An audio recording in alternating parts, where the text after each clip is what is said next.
Saludos y bendiciones para todos. Nuestro tema del día de hoy es provisión de lo alto. En nuestro caminar con el Señor, ¿hemos experimentado la provisión de Dios? Mentiríamos nosotros si aún dudamos cuando nosotros preguntamos que si hemos experimentado la provisión de Dios y dudamos en pensar si sí la hemos experimentado, estaríamos mintiendo. Porque yo creo que todos en algún momento hemos experimentado la provisión de Dios en cualquier área. Para reflexionar un poco sobre la provisión de lo alto, les quiero leer una reflexión un poco corta, una historia más bien que sucedió en un pequeño pueblo. Cuenta la historia que en un pequeño pueblo se inició una fuerte lluvia que no cesaba. Todos los 3 días después del inicio de la lluvia, el pueblo estaba completamente inundado, pero los cuerpos de rescate y ayuda habían realizado una excelente labor, poniendo a casi todo el pueblo a salvo. Solo quedaba un hombre que había subido al techo de su casa, siendo este el único lugar que no había sido alcanzado por el agua. Un bote de rescate se apresuró a dirigirse al lugar en donde se encontraba aquel hombre y los rescatistas le dijeron: «Vamos, sube pronto para ponerte a salvo», a lo que el hombre respondió: «No se preocupen por mí, Dios me salvará». Y el hombre se quedó orando en el techo de su casa mientras el bote se alejó poco a poco. La lluvia no se detenía y luego de algunas horas el agua le daba la cintura al hombre. Y otro bote salvavidas se acercó a él y le dijo: «Vamos, sube rápido o te ahogarás», a lo que el hombre respondió: «No se preocupen por mí, Dios me salvará». Y nuevamente el hombre se quedó orando mientras el bote se alejaba. Pasaron varias horas y el agua ya llegaba hasta el cuello del hombre, y un helicóptero de rescate se acercó a él y le lanzó una escalera para que pudiera subir. Pero el hombre se negó a subir diciendo: «No se preocupen por mí, Dios me salvará». Así que el hombre, con el agua hasta el cuello, nuevamente se puso a orar mientras el helicóptero se alejaba. Luego de un rato, el agua ya había tapado por completo al hombre y éste murió ahogado. Al llegar al cielo, el hombre realizó rápidamente los trámites para poder ingresar y una vez adentro se dirigió furioso a buscar a Dios. Cuando lo encontró, le hizo el reclamo: «Señor, si tanto confié en ti hasta el final, ¿por qué dejaste que me ahogara?». A lo que Dios le respondió: «¿Te parece poco que te haya enviado 2 botes y un helicóptero a tu casa?». Hermanos, aquí tenemos una enseñanza. Esta enseñanza no la tenemos nosotros de Dios, que viene a salvarnos en el momento menos oportuno para nosotros.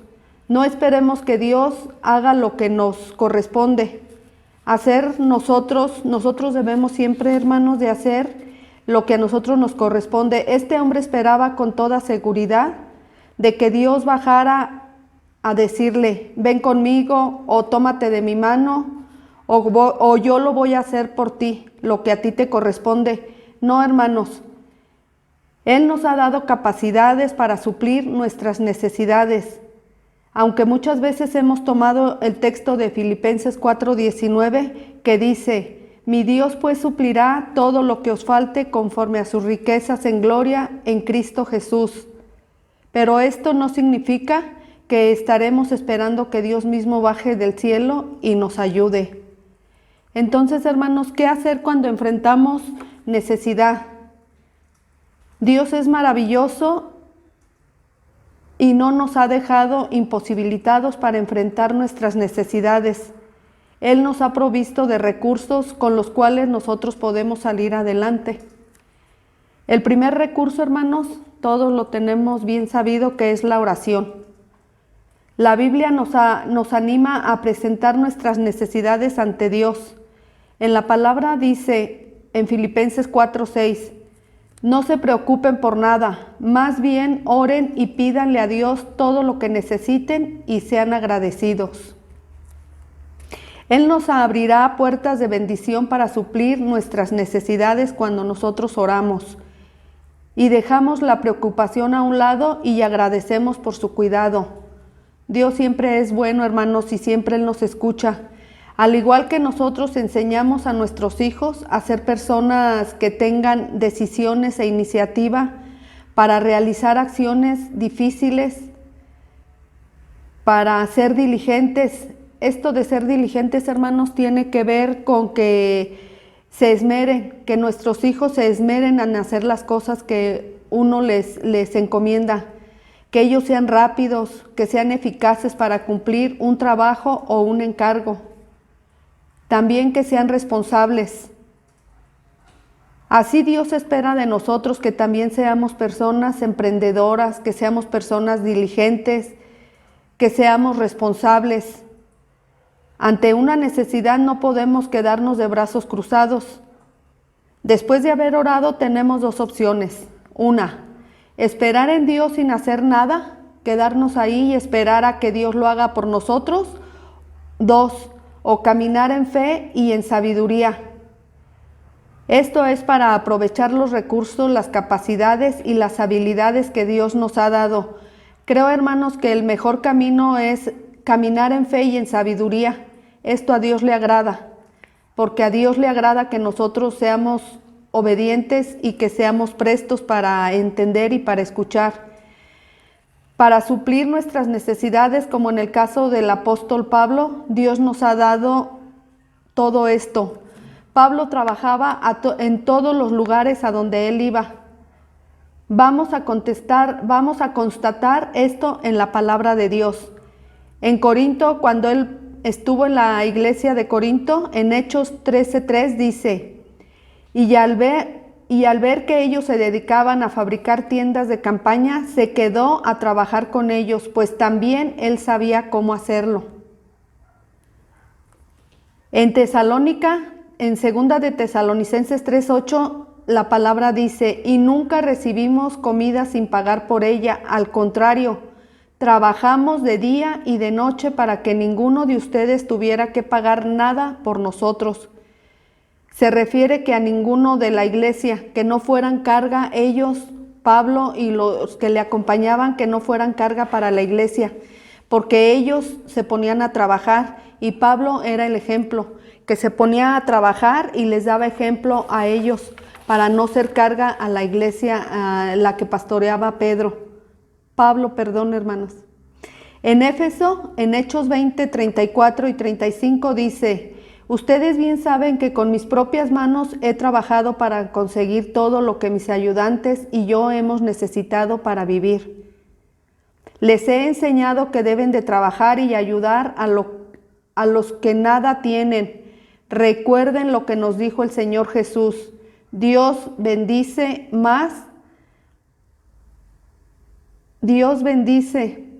y es mejor más dar que recibir. Pablo trabajaba y enseñaba al mismo tiempo, hermanos. Vemos que Pablo echaba mano de los recursos que tenía para su sustento. Estos recursos Dios se los proporcionaba porque veía la disposición de él y él sabía, Dios sabía que Pablo iba a ser un hombre diligente, que utilizaría todo. Pablo, aunque era un hombre culto, no tenía prejuicios al dedicarse a fabricar tiendas de campaña. Lo que él sabía lo desempeñaba muy bien, aunque tenía derecho a ser sustentado por la iglesia en la que él trabajaba. En 1 Corintios 9:13 dice, ustedes saben que los que trabajan en el templo viven de lo que hay en el templo, es decir, que los que trabajan en el altar del templo comerán. Así también el Señor ha ordenado que quienes predican el evangelio vivan de este ministerio. Pablo decidió realizar trabajos seculares para suplir sus necesidades, lo que era de mayor orgullo para él. Con esto Pablo nos muestra que si bien él dependía de Dios, eso no significaba que las provisiones de Dios estuvieran condicionadas a solo proveerle a Pablo por medio de la iglesia, pues el trabajo secular que Pablo realizaba también era un medio dado por Dios para su sustento. Dios nos provee, hermanos, y tenemos la bendición que viene de lo alto por medio de nuestro Señor Jesucristo. Pablo también nos enseña en este ejemplo que él nos daba, dice que Pablo nos enseña y enseñaba a las iglesias que los que predican la palabra de Dios eran capaces de salir adelante, aunque Pablo trabajaba. Eso no era ocasión para no continuar ejerciendo su llamado. Si bien, aunque Pablo trabajaba, él demuestra ser un apóstol ejemplar en su desarrollo del ministerio. No descuidaba su llamado y el ejercicio del mismo, pues consideraba que era un privilegio servir a su Señor. Pero por la gracia de Dios soy lo que soy, y su gracia no ha sido en vano para conmigo. Antes he trabajado más que todos ellos, pero no yo, sino la gracia de Dios conmigo. Esto lo podemos encontrar, hermanos, en 1 Corintios 15:10. Podemos preguntarnos, más que todos, ¿quiénes? ¿Quiénes son esos todos a los que Pablo, hermanos, se refiere? Dice que es a todos los que usaban su derecho por su servicio en el Evangelio, lo cual Pablo no lo usaba. Él se dedicaba a trabajar en la obra del Señor, haciendo esas casas de campaña. Conclusión, hermanos, Dios es nuestro proveedor y Él suplirá nuestras necesidades de diferentes formas. El ejemplo de Pablo es una referencia que nos enseña que el trabajo secular puede ser una bendición y puede ser una de ellas. Hermanos, nosotros tenemos la capacidad, como nos acabamos de aprender, que tenemos esa capacidad que viene de Dios para encontrar y aprovechar todas las provisiones que Dios nos da, esas provisiones que vienen de lo alto, porque en todo momento, hermanos, siempre nosotros hemos acudido a Dios en cualquier necesidad y Él es el que nos ha provisto en cada una de las necesidades. Yo les invito en esta tarde a que ustedes hagan un recuento de toda la provisión que han recibido de lo alto, aún sin merecerlo. Porque muchas veces nosotros no le pedimos a Dios que nos ayude en tal o cual cosa, pero vemos que la situación se compone, que la situación mejora en todo momento. ¿Por qué? Porque Dios es fiel a su palabra. Dice la palabra que antes de que nosotros le pidamos, Él ya está dándonoslo. Entonces, hermanos, hagan una lista de esas provisiones que Dios les han dado, aún sin ustedes pedírselos. Y reflexionen en este punto, que la provisión de Dios, hermanos, siempre va a venir en cualquier forma. Nosotros debemos de tener el discernimiento para tomarla y ponerla por obra. Que Dios les bendiga, hermanos, y hasta pronto.